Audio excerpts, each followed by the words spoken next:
डुमरी विधानसभा seat पर एक बार फिर झारखंड मुक्ति मोर्चा विजय हुई है और इस सीट पर लगातार पांचवी बार जीत दर्ज की है। कैसे देखेंगे ये जीत तो वास्तव में डुमरी की देवतुल्य जनता की जीत है। 18 वर्षों के जगन्नाथ बाबू के सरोकार पर डुमरी की जनता ने मोहर लगाई है। 3.5 पौने 4 वर्षों के इस कार्यकाल में हेमंत बाबू की झारखंडियत पर डुमरी की जनता ने मोहर लगाई है। और मैं यह स्पष्ट मानता हूं कि इंडिया और एनडीए के बीच में प्रथम बार चयन की स्थिति में डुमरी क्षेत्र की जनता ने इंडिया का चयन किया, एनडीए को नकारा है।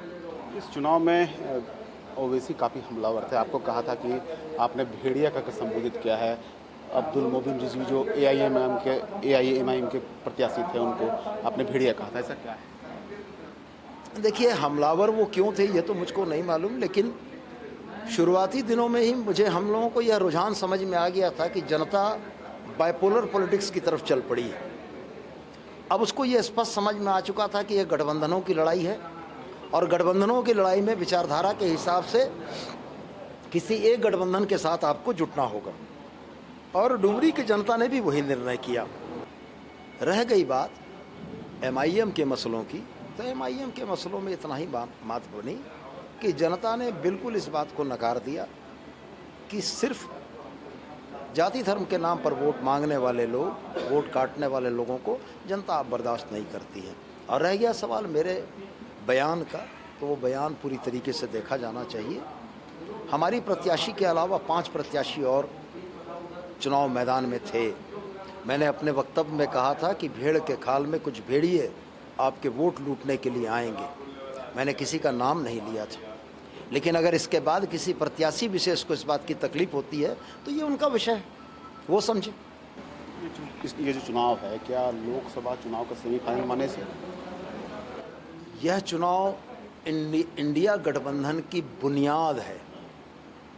पूरे देश में इंडिया गठबंधन के गठन के उपरांत झारखंड की धरती का यह पहला चुनाव था और झारखंड की डुमरी की जनता ने जब इंडिया गठबंधन के पक्ष में फैसला किया तो ये कहीं ना कहीं पूरे देश की जनता के मिजाज को समझने वाला, दर्शाने वाला ये चुनाव है। और मैं ये स्पष्ट मानता हूँ कि 2024 में इंडिया गठबंधन के हमारे नेताओं ने जिस बुलंद इमारत का सपना देखा है, खाका खींचा है, उसकी बड़ी मजबूत और सशक्त बुनियाद डुमरी की जनता ने डुमरी के इस चुनाव में डाली है। तो ये थे हमारे साथ सदर विधायक सुदीप कुमार, जिन्होंने कहा कि जनता ने एक लकीर खींची है इंडिया और एनडीए के बीच की और यह लकीर धीरे धीरे बढ़ती रहेगी। अमरनाथ सिन्हा, ईटीवी भारत, गिरिडीह।